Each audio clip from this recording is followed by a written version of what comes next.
एक दिन ना मैं ऐसा घर बनाऊंगी जहाँ दिखाने की चीजें भले कम हो मगर कोनों में पौधों की जगह जरूर होगी।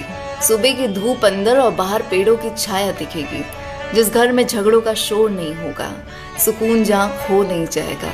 दोपहर जो रात के डर से नहीं थामेगी और बिस्तर पे आंसू की नहीं फिर आराम की अंगड़ाइयाँ ली जाएगी।